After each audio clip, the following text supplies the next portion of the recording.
So in this video we're going to look at the notes section. The best way to add notes is by just simply clicking into the notes, and it's going to give me an option here, a dialog box, to choose my course. So in this case I'm going to choose my home club. If you did have other courses like a second 18 or in the front 9 and back 9, they will be available for you there. It's going to ask me what slot do I want to put it in, so I'm going to say the 9:30 slot, and here I can say, we'll say this is a men's comp, and we could say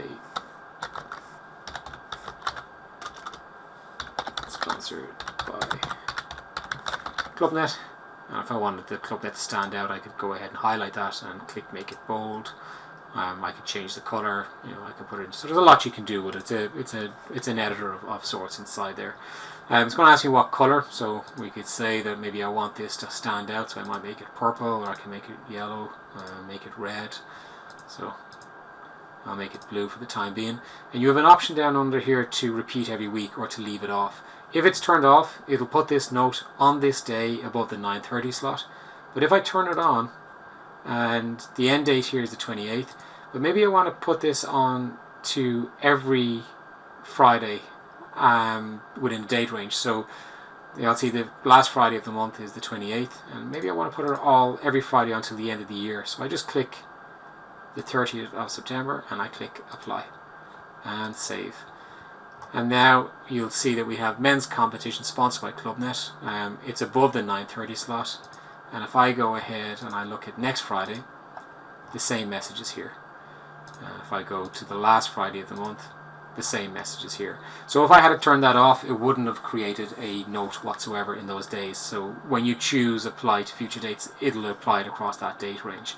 And the nice part about that is that it's still an individual note. So if I click into it and I want to make an edit to it, I can make an edit. I could say maybe it's sponsored by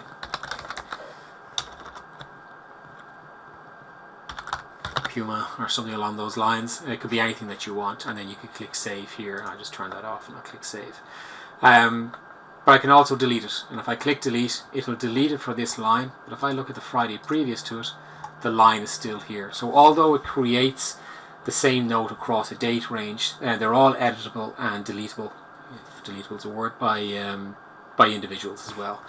There is another option. So if I go back to the 28th, so if I go back to the one we started with, so tomorrow, the 28th of October, there is an option in the settings. So up in the left hand corner here, I can click into the settings, and that gives me a couple of new bits of information. But the first one up here is the time message.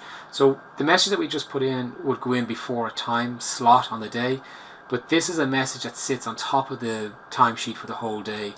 So it could be a weather alert, and then over here it's going to ask you to save message type. Normal appears in green, warning appears in orange, and alert appears in red. So I'll click alert, and I'll just go ahead and I'll click save here. And now that message will appear on the top of the T-sheet for that day, along with the message that will appear above the 9:30 slot.